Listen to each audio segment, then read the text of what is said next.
आइए मैं शुरू कर रहा हूं। आप में से बहुत सारे लोग इस शब्द को बार बार सुन चुके होंगे। मैं आपको ये शब्द 3 लैंग्वेजेस में बोल के बताता हूं।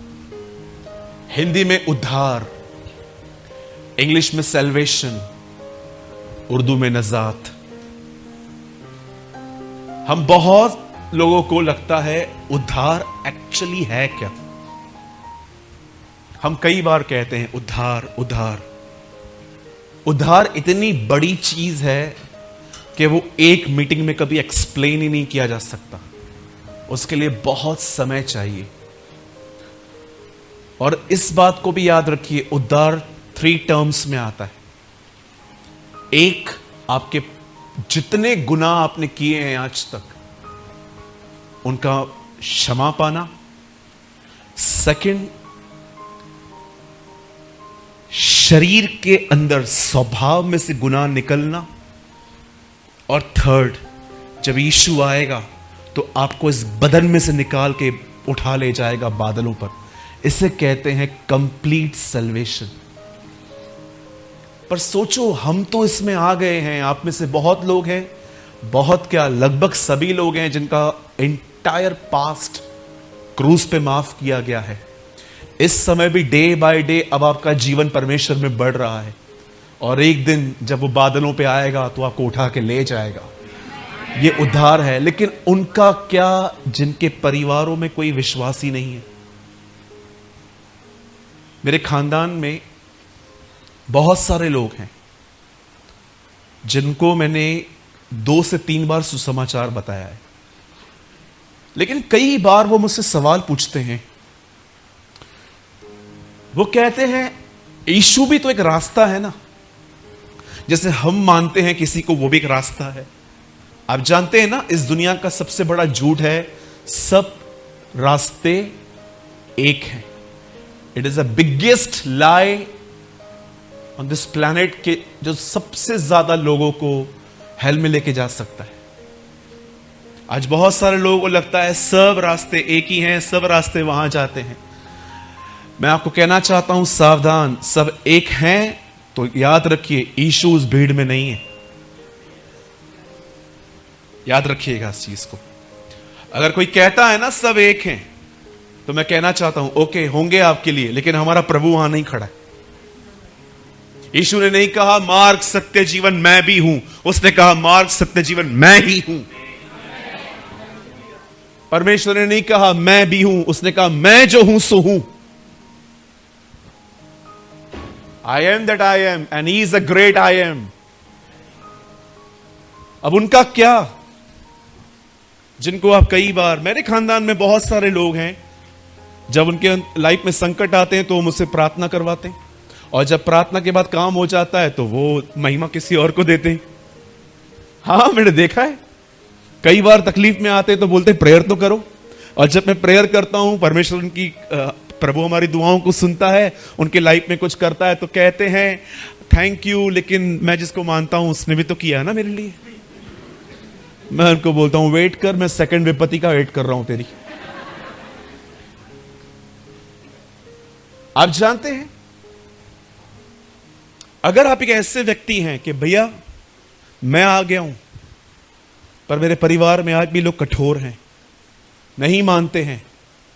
आप कहते हो ना भैया बदलो, मैं बदल रहा हूं फिर भी ये नहीं बदलते, मुझ में बदलाव देखकर भी वो नहीं बदलते। आप तो कहते हैं ना। हमारे कलीसिया में एक बहुत मासूम बच्ची है, छोटी सी है, 20 से छोटी है वो मुझे हमेशा कहती है भैया आप बोलते हो परिवार बचेगा जब तुम में यीशु दिखेगा। वो कहती है मेरा परिवार खुद बोलता है कि तुझ में बहुत बदलाव है, तो मैं बोलती हूं चलो, तो बोलते हैं हम क्यों चले। बोलती है भैया मैं क्या करूं। इनोसेंट क्वेश्चन है ना बेचारी का। आप कहते हो ना कि हमारा परिवार आएगा अगर हम में चेंजेस आएंगी, तो मेरा परिवार तो बोलता है कि तू बहुत बदल चुकी है, थिएटर में नहीं जाती, हम डाइनिंग टेबल पे बैठते हैं गॉसिप करते हैं, तू नहीं करती हमारे साथ, हम टीवी चलाते हैं तू अंदर चली जाती है, इतना बदल चुकी है, पता नहीं प्रेमानी ने कौन सा क्या जादू किया है, उसके परिवार में ऐसे भी बोलते हैं तेरे पास्टर ने तुझ पे मैजिक किया है। तो वो कई बार बोलती है नहीं नहीं पास्टर ने नहीं, जीसस ने मैजिक किया है। वो भी बोल के आती है ऐसा। अब बताएं अब क्या करें? मैं आपको एक चीज बताना चाहता हूं, इसे करिए। कितना भी कठोर परिवार क्यों ना हो, आज अगर हमारा है तो कल भी हमारा है। जो खुदा आज में खड़ा है वो कल में भी खड़ा होगा। आप जानते हैं एक दिन इब्राहिम को परमेश्वर ने कहा उठा अपने बच्चे को और उसे मार। जब इब्राहिम उसे मारने ही वाला था, प्रभु से रोक के, जानते हो, एक शपथ खाते हैं। आई डोंट नो आप इससे कितने लोगों ने यह बात जानी है कि परमेश्वर ने अपनी शपथ क्यों खाई वहां पर। मैंने बाइबल में बहुत कम बार देखा जब खुदा ने अपनी कसम खाई। एक दिन पौलुस ने कहा प्रभु के जीवन की सौगंध, हर एक घुटना टिकेगा, हर एक जुबान स्वीकार करेगी कि वो परमेश्वर है। पर जानते हो इब्राहिम जब अपने बेटे को मारने ही वाला था, तब बाइबल बताती है परमेश्वर ने उसे रोककर एक शपथ खाई। जानते हो इस शपथ में क्या कहा गया? परमेश्वर इब्राहिम से कहता है अब मैं अपनी शपथ खाता हूं, मैं तुझे आशीष दूंगा और मैं तेरे वंश को ब्लेस करूंगा। प्रभु कारण, क्योंकि तूने मेरी मानी है, क्योंकि तूने मेरी मानी है। परमेश्वर कहता है ओ जीसस, परमेश्वर इब्राहिम से कहते हैं मैं तुझे और तेरे वंश को ब्लेस करूंगा। उसका कारण यह है क्योंकि तूने मेरी बात मानी है। ब्रदर आप क्या बोलना चाहते हो? जैसे खुदा के साथ आज तक चलते आए हो, चलते रहो, क्योंकि याद रखिए आज या कल वो आपके वंश को बचा लेगा।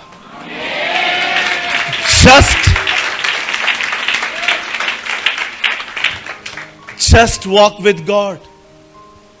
परमेश्वर के साथ चलते रहिए। और मैं आप में से हर एक को बताना चाहता हूं, परमेश्वर के साथ चलना बहुत आसान है, लेकिन कभी कभी कठिन भी है। सोचो, किसी ने आपके 5,000 रुपए ले लिए हैं और 2-3 याद आ गए। किसी ने आपके 5,000 रुपए ले लिए हैं, 2 बार आप मांग चुके हो, भाई पैसा देना, क्यों नहीं दे रहा है। अब आपके अंदर उस आदमी के प्रति थोड़ी थोड़ी नफरत सी आने लग गई है, नेगेटिविटी आने लग गई है, लेकिन फिर भी परमेश्वर आपको कहता है उससे क्षमा कर दे, उसको फिर से मत मांग। कई बार जब परमेश्वर आपको ये बातें कहता है ना, आप इग्नोर करते हो। आपको पता है ना आज की जनरेशन बहुत डिफरेंट है। जो प्रचारक उनके हिसाब से बात करे वो उनका पास्टर है। आजकल ये प्रॉब्लम है। एक तरफ यहां पर दिनेश को खड़ा कर देते हैं, एक मैं खड़ा रहता हूं। मैं कहता हूं पश्चाताप करो, मन फिराओ, स्वर्ग का राजा निकट है। लेकिन दिनेश यहां से खड़े होकर कहता है मांगो तुम्हें दिया जाएगा। सब लोग निकालो उसको। यही चाहिए। लिखा है कानों में खुजली होगी लास्ट डेज में लोगों की।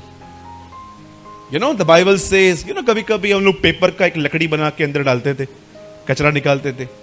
लिखा है बहुतों को ऐसे कान होंगे लास्ट डेज में कि जब भी आप उनसे बात करोगे ना,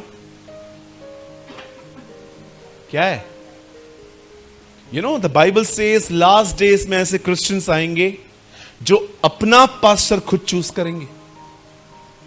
इट इज डेंजरस ना, ये बड़ा खतरनाक है ना। वो कहेंगे नो ये नहीं चाहिए, ये बंदा डांटता है, ये धार्मिकता के बारे में बात करता है, ये वो कोई बात नहीं करता। मेरे को नौकरी नहीं मिल रही है, मेरे को लड़की नहीं मिलती है, उसके लिए तो कुछ बोलता ही नहीं है, बोलता है पश्चाताप करो।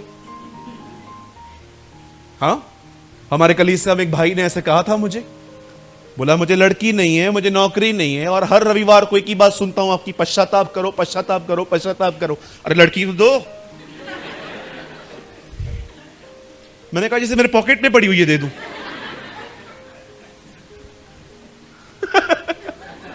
अंत के दिनों में बोलो बाजू वाले को, अपना पास्टर खुद मत चुनो, जिसको खुदा ने ठहराया उसकी सुनो। हाँ, और याद रखिएगा, मैं अकेला व्यक्ति नहीं हूं भारत में जो खुदा के द्वारा खड़ा किया गया हूं। ऐसे बहुत से मुझसे बहुत उत्तम और अच्छे प्रचारक हैं जो बिल्कुल परमेश्वर के वचन से बात करते हैं, आपको उनकी सुननी चाहिए। लेकिन जो सिर्फ आपको मोटिवेशनल प्रीचिंग्स दे, काम हो जाएंगे, घर के ऊपर एक और माला बन जाएगा, लॉटरी लगेगी, ये होगा वो होगा, दूर रहो ऐसों से। बाइबल बताती है अंतिम दिनों में कलीसियाएं कम, हर दिन नए नए पाखंडों का उद्घाटन अधिक होगा। आपको पता है ये वचन पतरस में लिखा है, लास्ट डेज में हर दिन नए नए पाखंडों का उद्घाटन होगा। आप देखिए रोज होते हैं। रिसेंटली एक पास्टर ने कहा चर्च जाना जरूरी नहीं है, मुझे ऑनलाइन सुनो। मैंने कहा तू बपतिस्मा भी ऑनलाइन दे। एक कहता है अन्य भाषा मत बोलो, अन्य भाषा है ही नहीं। हर दिन नए नए पाखंडों का उद्घाटन, कैची लेके। इसीलिए बाइबल बताती है ऊपरी उपदेशों से न भरमाए जाओ, क्योंकि मन का अनुग्रह से दृढ़ होना भला है। मैं आप में से हर एक से पूछना चाहता हूं, क्या आप हर दिन अपने परमेश्वर के साथ चलते हैं?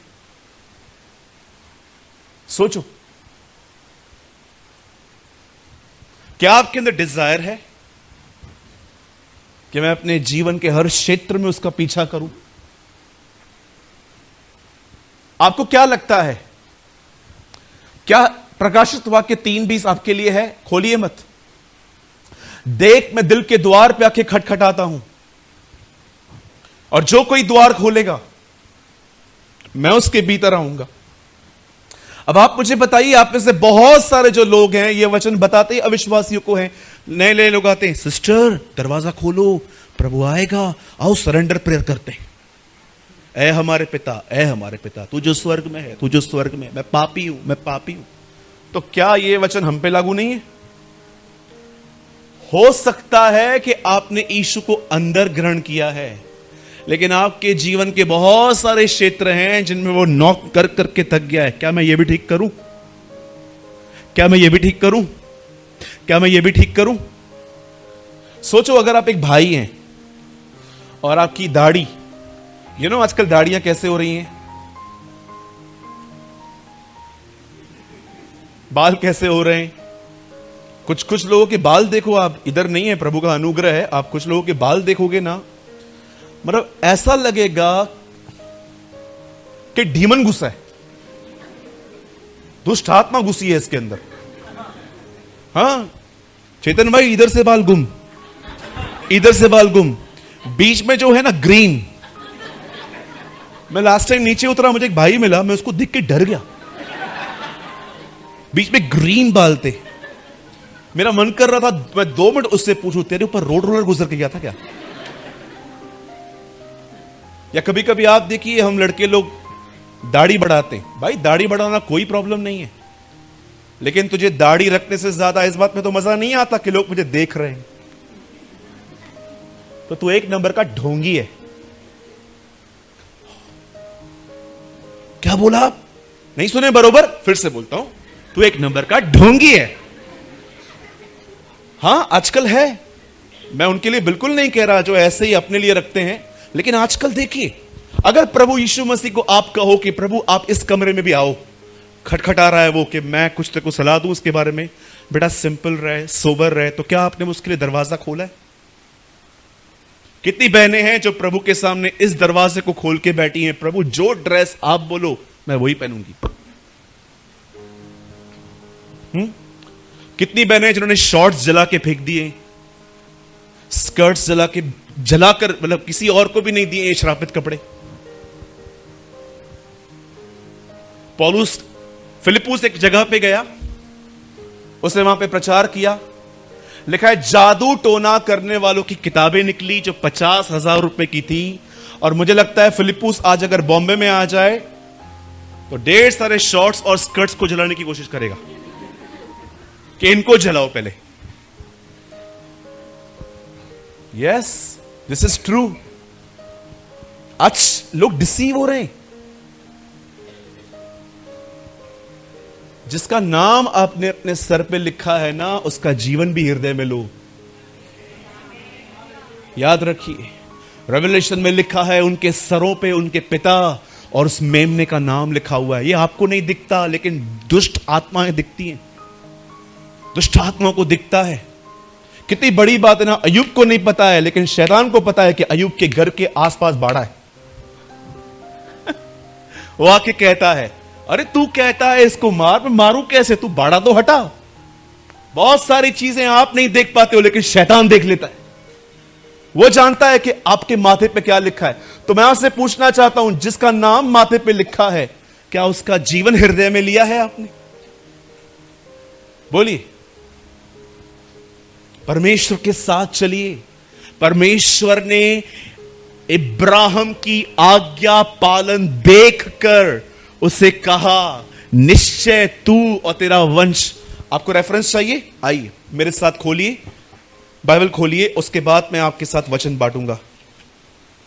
मैं चाहता हूं आप सब मेरे साथ खोलें उत्पत्ति की किताब और उसका 22वां अध्याय। जल्दी से खोलिए। आप बड़े उत्साहित होंगे इसे पढ़ के कि प्रभु ये आपने मेरे लिए कहा है। 22 का मैं आपके लिए पढ़ता हूं। जेनेसिस 22 का 16। यहोवा की यह वाणी है कि मैं अपनी ही यह शपथ खाता हूं कि तूने जो यह काम किया है कि अपने पुत्र वरन अपने इकलौते पुत्र को भी नहीं रख छोड़ा, इस कारण मैं तुझे निश्चय आशीष दूंगा और निश्चय तेरे वंश को आकाश के तारगण और समुद्र की तीर की बालू के किनको के समान अनगिनत करूंगा और तेरा वंश अपने शत्रुओं के नगर का अधिकारी होगा। परमेश्वर कहता है मैं तेरे वंश को ब्लेस करूंगा। उसका कारण क्योंकि तूने मेरी बात मानी है। जब इब्राहिम की आज्ञा से उसका वंश आशीष पा सकता है, तो हम खुदा के साथ चलेंगे तो हमारा वंश आशीष क्यों नहीं पाएगा? आमीन। So don't be disturb, don't be discourage. सदैव याद रखिएगा। यहां देखिए, सब धर्मी का वंश बचाया जाएगा। यस, कितने लोग ये बिलीव करते हैं? धर्मी का वंश बचाया जाएगा। बोलिए मेरे पीछे, धर्मी का वंश बचाया जाएगा। फिर से कहिए, फिर से कहिए। यस, जो पौलुस ने कहा वही आज मैं कहता हूं। जीवन की सौगंध, हर एक घुटना टिकेगा, हर एक जुबान स्वीकार करेगी कि यीशु परमेश्वर है। आमीन। सो घर जाएं और अपने परिवार को किसी और कामों में देखें तो निराश न हो। उनके बिहेवियर को नहीं, परमेश्वर की वाचाओं को देखिए। दाऊद ने गोलियत को नहीं देखा, दाऊद ने अपनी वाचा को देखा। उस खतना रहित परिस्थिति की क्या हैसियत कि वो जीवित परमेश्वर को ललकारे। उसने उसके बारे में कुछ नहीं जाना, वो अपनी वाचाओं को जानता था। इसलिए बाइबल बताती है, जब एक मनुष्य के आज्ञा न मानने से सब पापी ठहरे और सबको मौत मिली, तो एक मनुष्य यीशु मसीह के आज्ञा मानने से हम सब धर्मी क्यों न गिने जाएंगे? आमीन। चलिए, मैं चाहता हूं आप सब मेरे साथ बाइबल खोलें। Come on, fast. आज बहुत ही ब्यूटीफुल वर्ड है लवर्स ऑफ गॉड के लिए। जो लोग खुदा से मोहब्बत रखते हैं उन लोगों के लिए है। मैं चाहता हूं आप सब मेरे साथ खोलें रोमन्स चैप्टर 8, रोमियो की किताब और उसका 8वां अध्याय। Roman chapter 8, please open with me.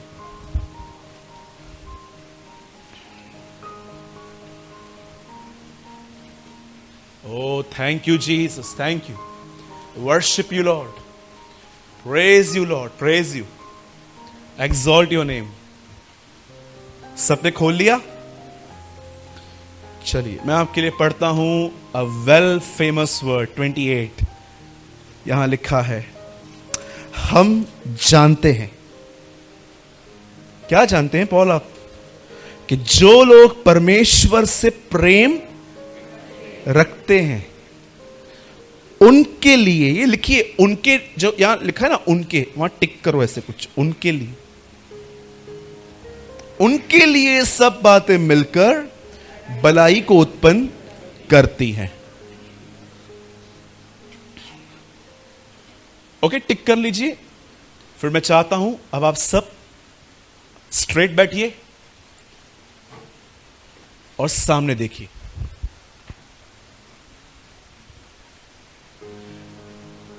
जब भी आप खुदा के घर में आए, बहुत डिसिप्लिन के साथ बैठे। ओके, सब यहां देखिए। अगर आप ये बात नहीं जानते तो एटलीस्ट आज जान लो कि इस दुनिया में सेवकाई करते करते किसी ने सबसे ज्यादा दुख उठाया तो वो पौलुस है। आप में से कितने लोग इस बात को जानते हैं? पौल कहता है, मैं मसीह के दागों को अपनी देह में लिए फिरता हूं। पौलुस ने इतनी ज्यादा मार खाई थी प्रभु के लिए, इतनी ज्यादा मार खाई थी कि कई सारे घाव सालों तक उसके बदन पे थे, सालों तक। और एक भी घाव उसको उसकी गलती के कारण नहीं मिला था। आप जानते होंगे हमारे पास काफी सारे घाव हैं आज हमारे बदन पे भी, और 90% लोगों ने घाव मारे लड़कियों की वजह से। 100% लड़कियों की वजह से। उसने आपको बोला तू मुझे नहीं चाहिए, नहीं चाहिए। एक नंबर के बेवकूफ लोग, स्पिरिचुअल इडियट्स। ये मैं नहीं, बाइबल मुकद्दस कहती है कमेंट्री में कि बहुत सारे जो लोग हैं, आप देखिए आप में से बहुतों के बदन पे घाव होंगे। कुछ लोग होंगे जिन्होंने डिप्रेशन में या जब डीमन पजेस थे तो वो अपने बदन को काटते थे। हमारे चर्च में एक बहन है, वो डिप्रेशन में अपने बदन को काटती थी। लेकिन अधिकतर लोगों ने, जानते हैं ये सब क्यों किया है? सिर्फ भाई लोग, बाजू वाले को बोलो, लड़की के लिए,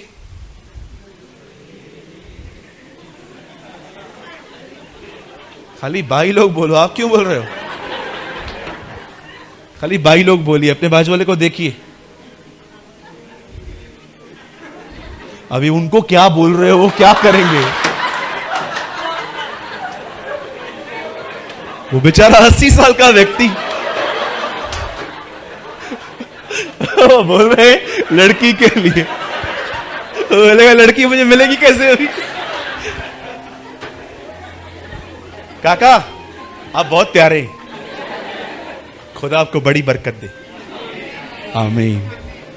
बुजुर्ग हमारे कलीसियों की शान है। यस, आमीन।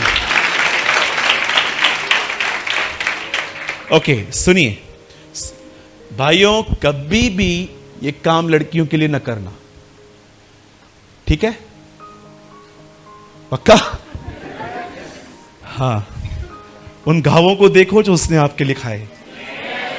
इनसे क्या मिलेगा? 2 दिन आएगी फिर चली जाएगी वो आपके लिए, ठीक है? इन सब बातों से, कचरों से दूर रहा करो। किसी के भी ऊपर इतना निर्भर मत रहो कि उसे पाने के लिए आपको ये सब करना पड़े। आप सब जानते हैं ये बेवकूफियां हम सब कर चुके हैं जीवन में। सुनिए, पौल के बदन पे जो घाव थे ना, वो किसी लड़की की वजह से नहीं थे, वो सिर्फ उसके खुदा के लिए थे। वो क्यों मार खाता था जानते हो? उसका एक कारण क्या था? क्योंकि जब वो प्रचार करता था ना, मोस्ट ऑफ टाइम लोग उसे मिसअंडरस्टैंड करते थे।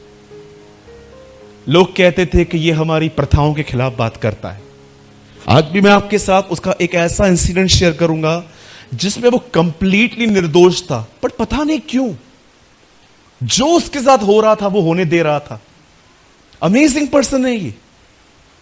बाइबल बताती है, पौल यहां पर लिखते हैं, प्रभु के दास पौलुस यहां पर कहते हैं कि जो भी लोग अपने परमेश्वर से प्रेम करते हैं उनके साथ कुछ भी क्यों ना हो, अंत में खुदावन उनमें से कुछ भलाई निकाल लेगा। पर आप में से हर एक को यह बात पता होनी चाहिए, यह वचन, यह आयत हर एक के लिए नहीं है। अगर आपको लगता है मैं कलीसिया में आता हूं भैया, मैंने बपतिस्मा भी आपसे लिया है, तो मैं आपको बताना चाहता हूं यह आयत कलीसिया में आने वाले लोगों के लिए नहीं है, ये आयत उनके लिए है जो कलीसिया में रहकर खुदा से मोहब्बत रखते हैं। क्योंकि याद रखिए आजकल बहुत ही इमोशनल लव है लोगों का प्रभु के लिए। हां बिल्कुल, इमोशनल लव, सिर्फ गीतों वाला प्यार। कई सारे जो लोग हैं ना, होल डे एक अलग ही जीवन जिएंगे, लेकिन कलीसिया के अंदर 2 घंटे इतना होल हार्टेड रहते हैं, इतना ज्यादा वो खुदा के साथ जुड़े हुए रहते हैं। ये प्यार नहीं है brother, it is just emotions. आपका सच्चा जीवन तो यहां से जाने के बाद शुरू होता है। हां, मैंने अपने चर्च के अंदर ऐसे लोग देखे, वेरी इमोशनल।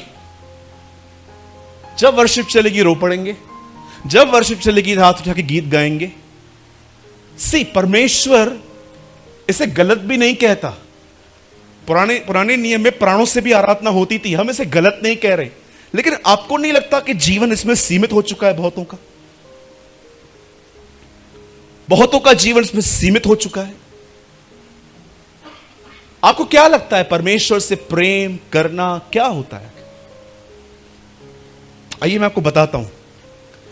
बाइबल बताती है पॉल एक मिशनरी था, एक जगह से दूसरी जगहों पर प्रभु यीशु मसीह का सुसमाचार बताता था, कलीसिया स्थापित करता था और उसके बाद वो आगे बढ़ता था। अब सुनिए, वो एक ऐसी जगह पे आया जहां पर एक लड़की में से दुष्ट आत्मा बातें करती थी।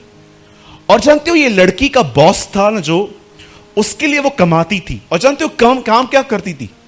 ये लोगों के हाथ पड़ती थी, ये लोगों को बहुत कुछ बताती थी कि ऐसा होगा वैसे होगा। याद रखिए इस बात को, अकॉर्डिंग टू बाइबल हाथ पड़वाना, अंगूठियां पहनना, धागे पहनना एक तरफ का अपराध है in the eyes of God. आप जानते हो शाऊल के जीवन में अपनी मौत से एक दिन पहले वो किसके पास गया था? भूत सिद्धि करने वाली एक स्त्री के पास। और जब वो वहां पर गया, उसे जानते क्या कहा गया? अगले दिन तू यही होगा। बहुत सारे जो लोग हैं ना आजकल, आप देखते होंगे दुनिया में। मुझे एक बात बताइए, क्या नसीब नाम की कोई चीज होती है? एक काम करेंगे बेटा, तू ऊपर आ, कम फास्ट, हाथ दो, कम। ये मेरी बच्ची है, सच में मेरी कलीसिया की बच्ची तो मेरी बच्ची है, ये मेरी बच्ची है, समझो 2 मिनट के लिए। और खुदावन मुझे इसके लिए कहते हैं, सूरज इसका नसीब लिख। अब देखो, मैं आपका नाम नव्या। हाँ, नव्या। ओके। अब देखो मैं लव्या के लिए क्या लिख रहा हूं। लव्या डॉक्टर बनेगी, इंजीनियर बनेगी, आमीन, यस। डॉक्टर बनेगी, इंजीनियर बनेगी, उसे अच्छा पति मिलेगा, उससे अच्छा घर मिलेगा और उससे अच्छी सांस मिलेगी, आमीन। आगे इसके पीछे आमीन बोलना बहुत जरूरी है। खड़ी रहे बेटा। अच्छी सांस मिलेगी, उसके बाद ये मिलेगा वो मिलेगा। आई थिंक आप में से जितने भी लोग यहां पर बैठे हैं, अपने बच्चों के लिए अगर खुदा आपको लिखने के लिए कहे तो इससे कम तो कोई नहीं लिखेगा। चलो कितने मां बाप हैं ऐसे लिखे? लाव्या चोर बने, रास्ते से छीन के खाए, पूरी जिंदगी बीमार रहे, अंत में नरक में जाए। Father I cancel all my words in Jesus mighty name. मुझे बताओ कोई ऐसा लिखेगा? तो बहुत लोग जो कुछ करते हैं अंत पे बोलते हैं नसीब में लिखा था। आप बच्चे हो, आप इतने इंसान हो के लोगों के लिए इतना अच्छा लगते हो, खुदा आपके लिए लिखेगा आप चोरी करो? ये मेरी बच्ची है, खुदा मुझे कहता है इसके लिए लिख, तो मैं कितना अच्छा लिख रहा हूं। आपके लिए खुदा ये लिखेगा कि आप चोर बनो, ये बनो, वो बनो? जानते हैं प्रॉब्लम क्या होता है? जब हम चीजों को ठीक कर करके थक जाते हैं ना, बाद में बोलते हैं नसीब में लिखा है। That is a problem. Lavya बैठ जाओ। थैंक यू सो मच बेटा, या खुदावन आपको बरकत दे। लिसन, पहले तो बोलो अपने बाजू वाले को, यहां पर नसीब नाम की कोई चीज नहीं है।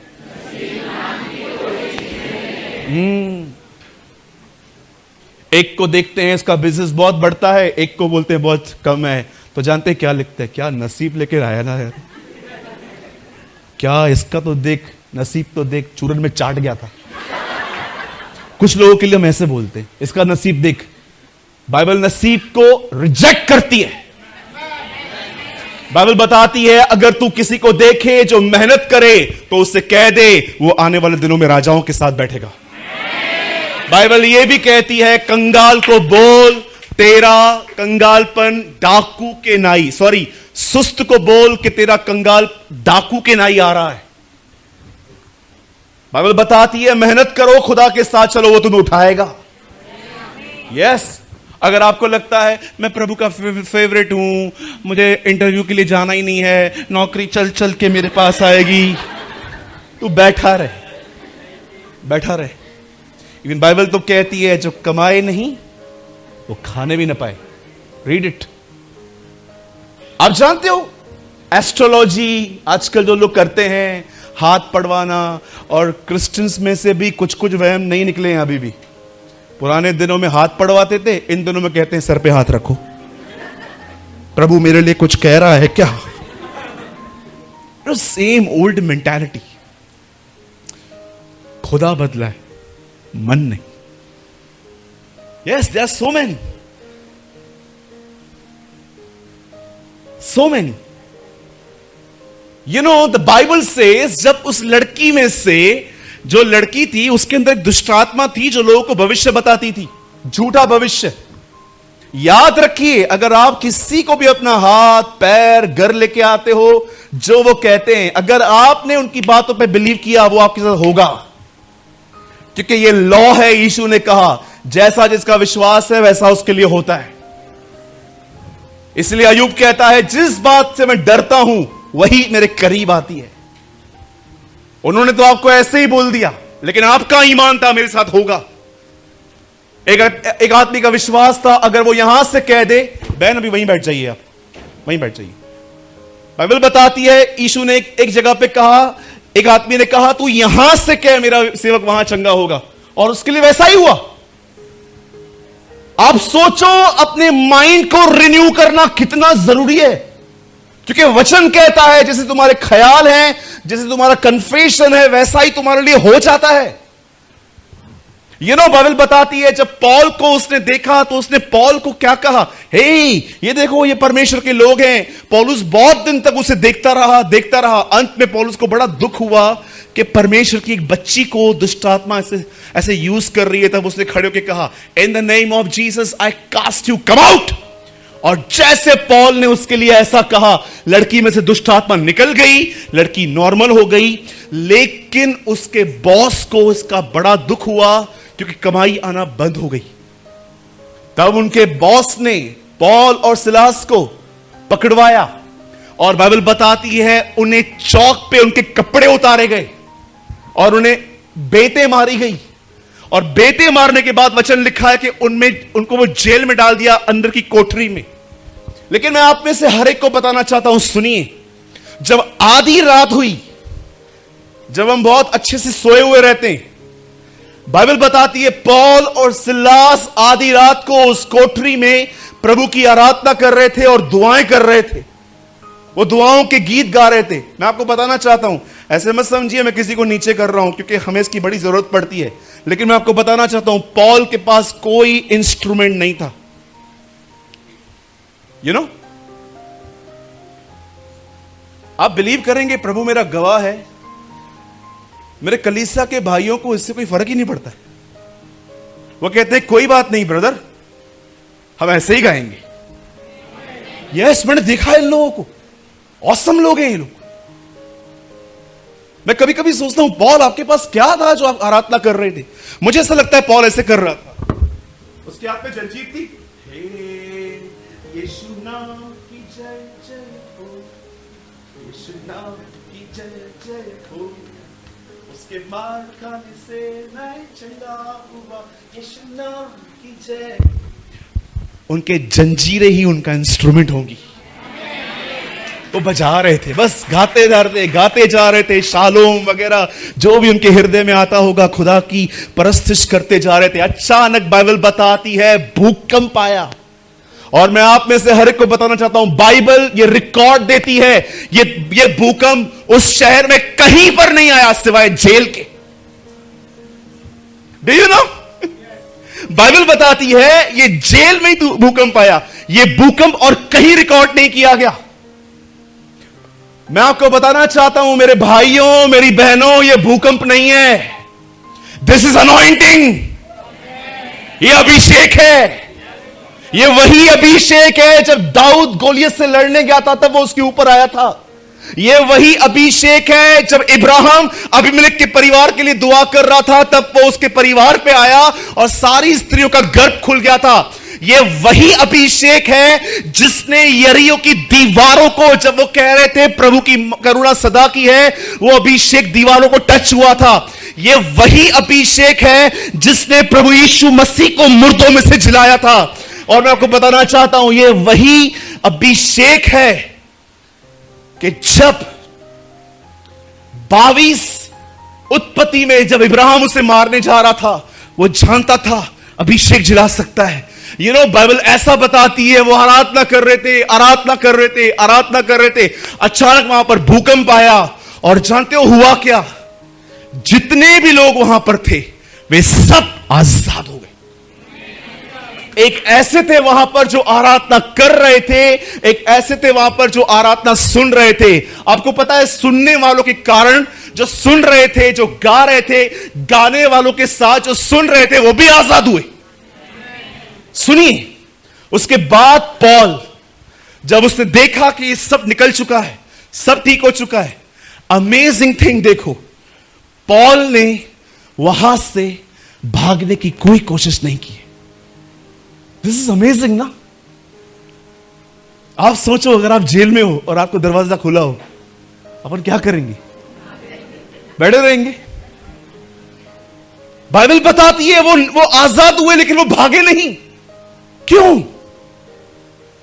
लिसन, हम पढ़ते हैं वो जेल था, लेकिन मैं आपको बताना चाहता हूं पॉल के लिए वो जेल था ही नहीं। जानते हो पॉल के लिए वो क्या था? कि परमेश्वर अगर मुझे यहां कुछ लाया है तो कुछ काम है। He knows, अगर मुझे खुदा यहां पर लाया है ना तो देयर इज समथिंग। और जानते हो पॉल ने जब वहां पर वो खड़ा था, सब लोग आए और दरोगा भी वहां पर आया और दरोगा ने ये सब देखा और दरोगा अपने आप को मारने ही वाला था क्योंकि उसे डर था उसके ऊपर के ऑफिसर उसे मार देंगे ये सोचकर कि इसने कैदियों को भागने दिया। तब पॉल जब अपनी छुरी अपने पेट में डालने ही वाला था, पॉल उसे कहता है वेट, तुझे पता है हम में से कोई नहीं भागा है, हम सब यही हैं। और जब उसने देखा तब जानते हो वो पॉल के घुटनों पे आके पॉल से बात कहता है, महाशय उद्धार पाने के लिए मैं क्या करूं?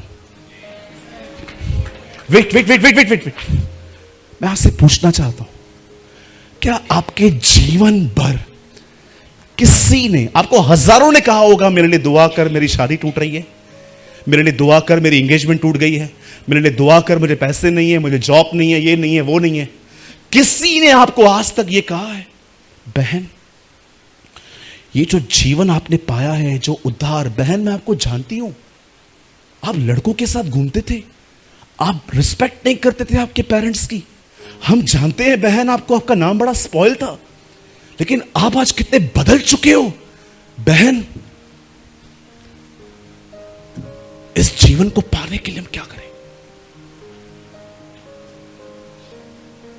मैं सोच रहा था उन्होंने पॉल से पैसे नहीं मांगे, उन्होंने पॉल से कुछ और नहीं मांगा, उन्होंने पॉल को कहा तू जो जिंदगी जी रहा है वो हम कैसे जिए, क्योंकि तू प्रिजनर लग ही नहीं रहा, तू लगता ही नहीं है कैदी है तू। क्या तू आनंद से आधी रात को आराधना कर रहा था? ये जीवन, अरे कैदी तो हम लगते हैं तेरे सामने, ऐसा लगता तू दरोगा है हमारा। वो इतना फ्री, उसने पॉल के जीवन को देखा और पॉल को वो कहता है, पॉल हमें बता, ये जो उद्धार तूने पाया है, जो ये सैल्वेशन, जो मुक्ति, जो नजात, जो मोक्ष तूने पाया है, हमें बता हम कैसे पाएं। तब पॉल उन्हें कहता है, यीशु मसीह पर विश्वास कर, तब तू और तेरा घराना यही जीवन जो मैंने पाया है तुम्हें भी मिलेगा।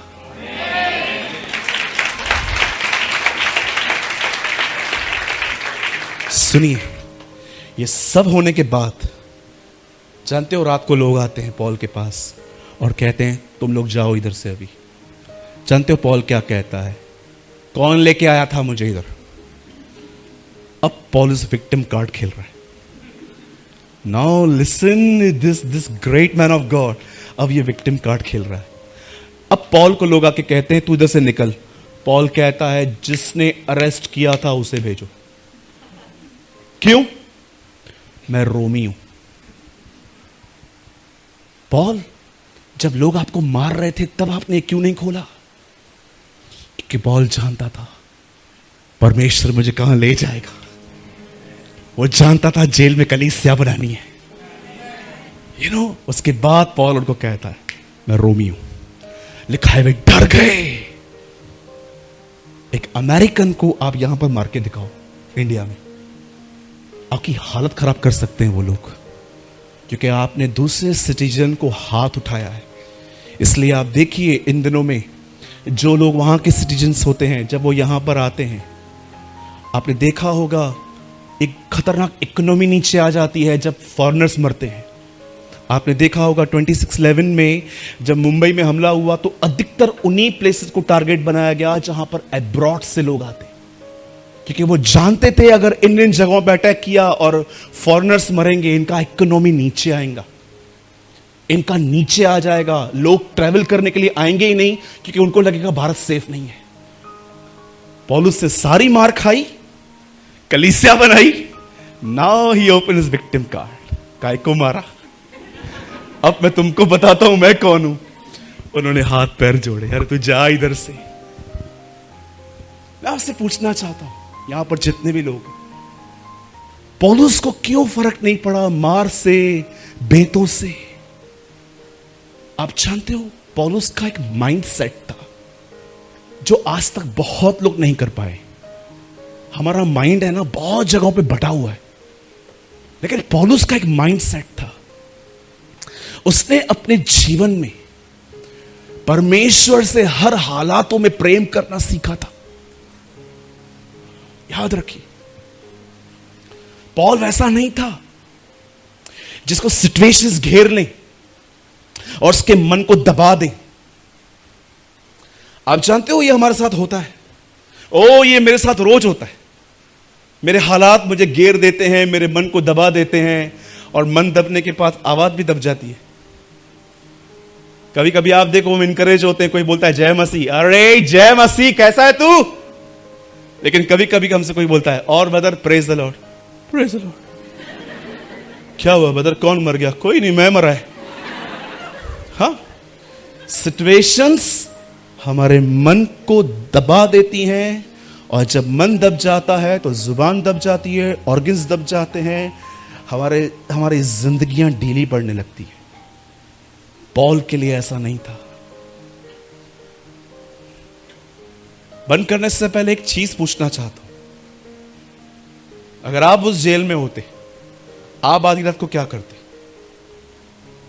सोचो, आप और मैं, चेतन भाई और मैं दोनों रात को जेल में होते। आई कैंसिल, हम कभी नहीं जाएंगे। अगर ब्रदर और मैं दोनों जेल में होते और दोनों ठोके हुए से, हम एक दूसरे के लिए बोलते प्रे फॉर मी, ब्रदर दुआ करो, इतना सिखाया है मैंने आपको, दुआ करो मुझे रात को अच्छी नींद आए, रो रो के दुआ करो कि मेरे को अच्छी नींद आए। और चेतन भाई तू तो पादरी है, तू ज्यादा करना, हम तुझ पे उम्मीद रखेंगे कि तू हम पे रखेगा। चल निकाल मोबाइल निकाल। और जैसे दिनेश यहां से मोबाइल निकालेंगे, चर्च का ग्रुप किधर है? Jesus is live brothers, pray for me. हम दोनों जेल में हैं, जो न करे वो श्रापित हो।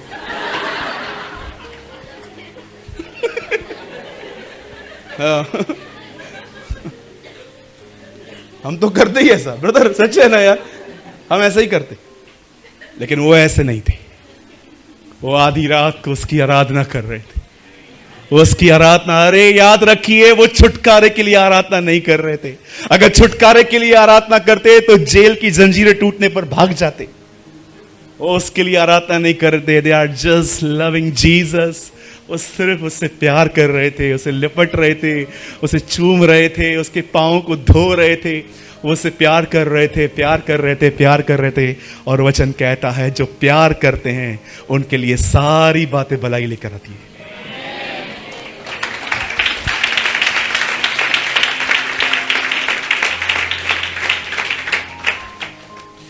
सुनिए, मैं इसे बोल के स्टॉप कर रहा हूं। इन दिनों में जब आप बहुत जल्द मनुष्य के पुत्र को बादलों पे आते देखने वाले हो, सुनिए, याद रखिए, मैं अपनी सेविकाई ऊंची नहीं उठा रहा। मैं बहुत खुश होता हूं जब मेरा पुलपिट कोई और यूज करता है। ट्रस्ट मी, मैं कभी किसी जवान को यूज होते हुए मैं कभी नहीं जलता। मैं आपको सच कहता हूं, परमेश्वर इस जलती हुई वेदी पर मेरा गवाह है। मैं आज भी सुबह उठ के दुआ करता हूं, खुदा जैसे तूने मुझे स्टैंड किया है ना, हमारे महाराष्ट्र में बहुतों को खड़ा कर। Wait please wait. सुनिए, मैं आप में से हर एक को एक छोटी सी वार्निंग देता हूं। इन दिनों में आपको वो अधिक सुनने की जरूरत नहीं है जैसे संसारिक वस्तुएं मिले। इन दिनों में आपको ऐसे वचन की जरूरत है जो उसके दूसरे आगमन के लिए आपको तैयार करे। मैं आप में से हर एक को कहता हूं, it's not my warning, it's just my advice. जिसको भी आप सुनते हो, चाहे वो कोई भी प्रीचर क्यों ना हो, उसको सुनने के बाद इस बात पे बड़ा ध्यान देना कि उसकी प्रीचिंग आपके जीवन में क्या शेप लेके आ रही है। That is the most important thing. क्या जिसको भी आप सुनते हो, क्या वो आपको संसारिक चीजों को मांगने की डिजायर डाल रहा है?